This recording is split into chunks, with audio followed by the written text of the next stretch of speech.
sur un aspect dont il a parlé. C'est pour faire un peu de pédagogie.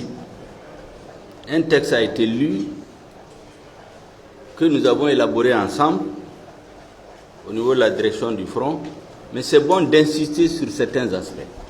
La première question, pourquoi nous n'avons pas jugé utile d'adhérer à l'accord politique de gouvernance? Le président a suffisamment expliqué, mais j'insiste sur deux aspects. Tous les Maliens ont vu l'ensemble des partis du front contester l'élection présidentielle, contester la légitimité du président, marcher et manifester dans tout le pays, plus que et à l'extérieur dans toutes les régions, plus que jamais par le passé au Mali. Alors donc les gens se demandent pourquoi du jour au lendemain, on laisse tout ça, on commence à l'appeler Monsieur le Président de la République, on veut faire un accord avec lui. Les citoyens lambda se posent, et comme les gens pensent qu'au Mali, tout est une question de partage de postes de ministres, on dirait même, quelqu'un a même dit de partage de gâteaux et faire la vaisselle. Bon, l'opinion pouvait se dire, mais les politiciens, finalement, bon, ils nous ont mis dans la rue, on a marché, mais en définitive, ils se sont entendus. Je le dis parce que c'est ce que la majorité des gens pensent, et vous-même, vous êtes en train de sourire dans la salle. C'est pourquoi je reviens sur ce que le président a déjà dit pour expliquer. Qu'est-ce qui s'est passé? À partir du 14 février, le président du FSD a accepté la main tendue du chef de l'État. Vous vous rappelez qu'après les élections, on nous a dit on ne propose rien au FSD. S'ils ne viennent pas dans les rangs, la loi va s'appliquer. On a amené le découpage administratif, on a organisé les concertations régionales. On a mis sur pied une commission pour écrire la Constitution. Les documents ont été remis au chef de l'État. Mais le pays continue toujours d'être bloqué. La dérive sécuritaire dans le pays continue. Et donc au niveau du front, le chef de file de l'opposition, en accord avec tous les autres, a décidé que c'est au vu des périls qui pèsent sur notre pays. Autrement dit, si la spirale continuait, après ce qui s'est passé dans le courant du mois de janvier, février, mars, on risque de se trouver avec un État complètement effondré. Donc on ne parlera plus de majorité et d'opposition. Donc c'est au vu des graves périls qui pèsent sur l'existence de l'État et la nation malienne que nous avons décidé, en concertation, de laisser tomber tous les éléments de contestation précédente pour nous donner la main avec les chefs de l'État et faire ce qu'on appelait l'union sacrée des Maliens. On laisse tomber toutes nos divergences pour sauver notre pays. C'est ça l'argument principal, pour sauver le Mali. Une fois qu'on s'est entendu sur ça, nous avons dit qu'aujourd'hui les Maliens sont divisés en 3 camps par rapport à l'accord issu du processus d'Alger. Vous avez une grande majorité de la population qui ne veut pas de cet accord, parce qu'ils pensent que c'est un accord qui va aboutir à la partition du Mali. Il n'en veut même pas. Il y a une partie qui dit qu'il ne comprend même pas ce qu'il y a là-dedans, qu'on lui explique. Parce qu'il n'y a eu aucun processus d'appropriation de l'accord, ni au niveau des institutions, ni au niveau de la population. Vous savez que dans d'autres pays, lorsqu'un tel accord est signé, il est soumis à débat dans les institutions, au niveau du gouvernement, au niveau de l'Assemblée. Il y a des pays même où l'Assemblée vote l'accord. Il y a des pays où on organise même un référendum.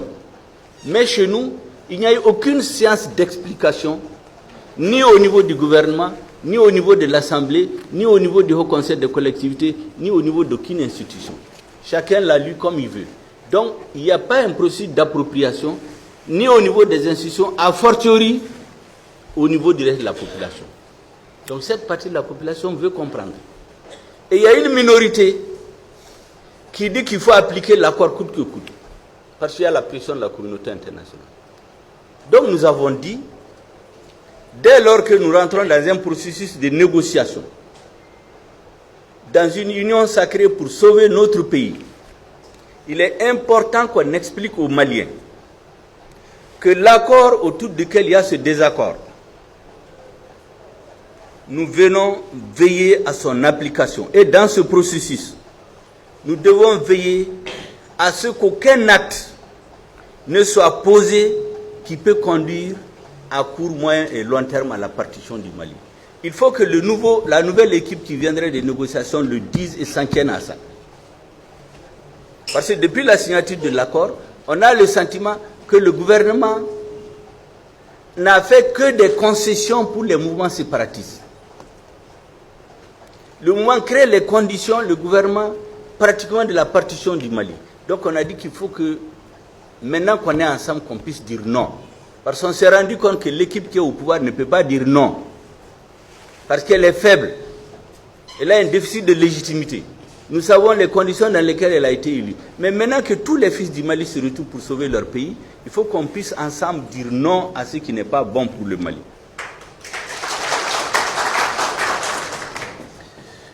Nous avons dit aussi que parmi les priorités, s'il y a un accord politique, la priorité des priorités doit être la restauration de l'autorité de l'État et de la sécurité sur l'ensemble du territoire national, avant toute autre action.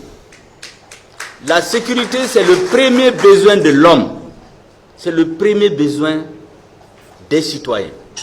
Un gouvernement qui ne peut pas assurer la sécurité de ses citoyens ne peut pas être un gouvernement légitime.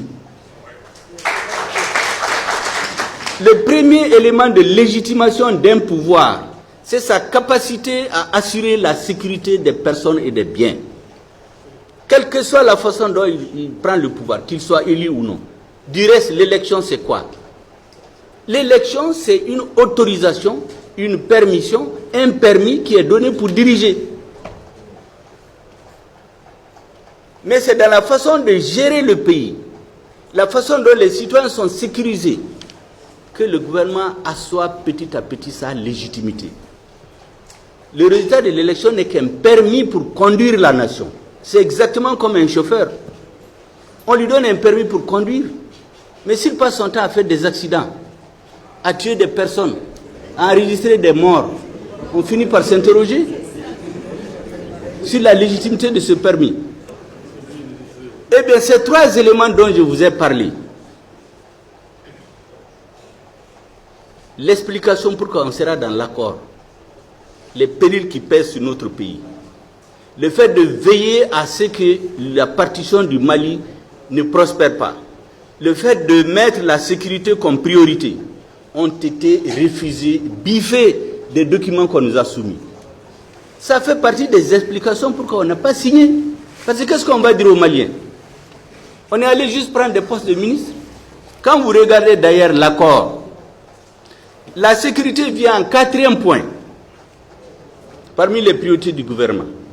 C'est l'application de l'accord d'Alger, c'est le dialogue national, c'est ainsi de suite, ainsi de suite. Pendant ce moment, on va continuer à enregistrer des morts comme avant-hier. Deuxièmement, quand vous regardez l'accord politique, les 30% du texte sont consacrés à la révision constitutionnelle. Donc, on a la claire impression qu'en vérité, tout ce montage-là, c'est fait pour mettre tout le monde dans le même sac, y compris ceux qui ont contesté tout hier, l'accord, la révision constitutionnelle, les mandats des députés, on les met tous dans le même sac et ils se taisent. À partir de ce moment, on révise la Constitution, on l'impose aux Maliens. C'est ce qu'on a compris dans l'accord. Ça fait partie des raisons pour lesquelles on dit qu'on ne peut pas le signer à l'État. Et enfin, la question de l'intégrité du territoire. Mais le chef de l'État, comme le président DFSD vient de le dire, depuis 5 ans, il n'a pas pu se rendre à Kidal.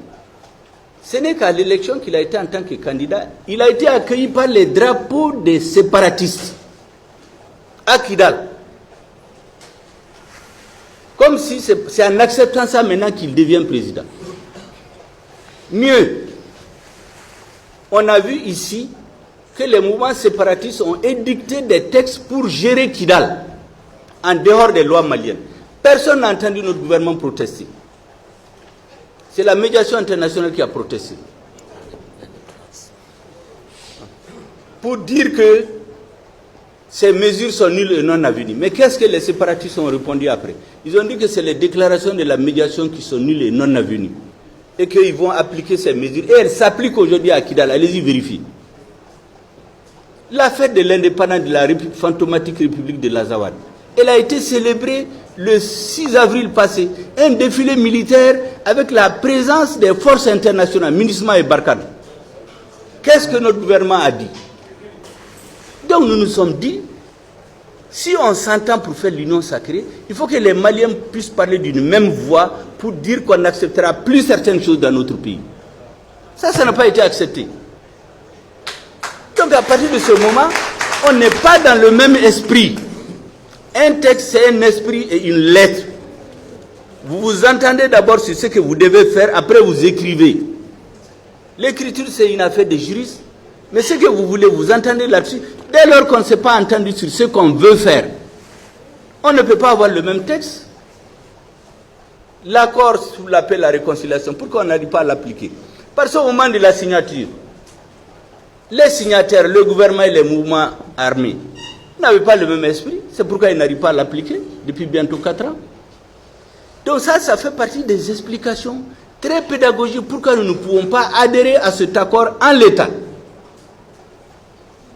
Maintenant, je réponds à une question qui a été posée, que le texte original n'a pas été publié. Vous savez, la réalité c'est que dans le processus de discussion, le dernier jour qui était le jour de la rupture, où le président du FSD a écrit au chef du gouvernement pour lui dire que le FSD ne signera pas cet accord-là, pour des raisons qu'on a citées.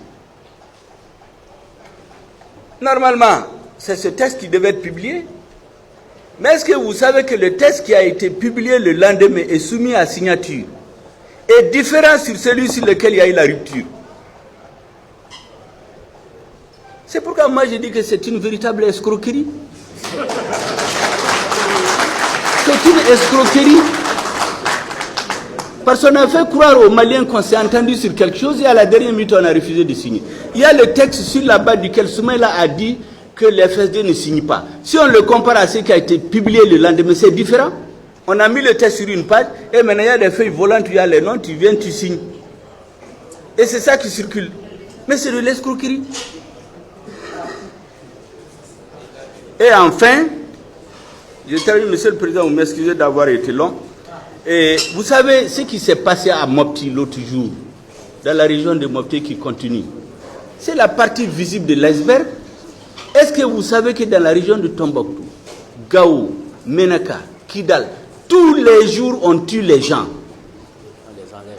Si vous comptez dans le mois, vous allez avoir 30, 40, 100 morts. On n'en parle pas. Parce qu'on est venu mettre le feu au centre. Et un gouvernement incompétent qui ne parle des problèmes que quand la communauté internationale en parle, ne parle plus de ce qui se passe au nord. 2 jours avant ce qui s'est passé dans la région de Mopti, il y a un maire qu'on a été enlevé, on l'a assassiné. Les gens payent des taxes. Si vous refusez, on vous tue. Et c'est partout au nord, tous les jours, dans les villes, dans les villages. On n'en parle pas. Il est important que les Maliens soient conscients de ce qui se passe. Ce qu'on nous montre à la télévision, les réceptions, les cérémonies, les médailles, les voyages, les discours, les congratulations, pour donner l'impression que la situation se calme dans le pays, que le pays se gouverne bien, des délégations qui vont à l'intérieur pour faire la promotion de l'accord politique. Même quand les gens vont dans des cérémonies funéraires, on amène ça. Vous avez vu l'autre jour le ministre de l'Intégration, quand il a été au Congo, en RDC, pour présenter les condoléances à la suite de la mort de Tshisekedi. Mais après, il a rencontré les Maliens. Qu'est-ce qu'il a présenté? La Bible, maintenant, c'est l'accord politique. Tout se passe bien au Mali depuis le 2 mai. Tout est normal, tout est en train d'aller dans l'ordre. Mais la vérité les a rattrapés avant-hier. Donc il faut qu'on se lève pour aider tous ceux qui ont le sentiment patriotique, quels que soient les camps où ils sont, y compris dans le sein du gouvernement, pour sauver le Mali contre les périls qui le menacent. Voilà ce que je voulais ajouter, Monsieur le Président. Je vous remercie d'avoir été là.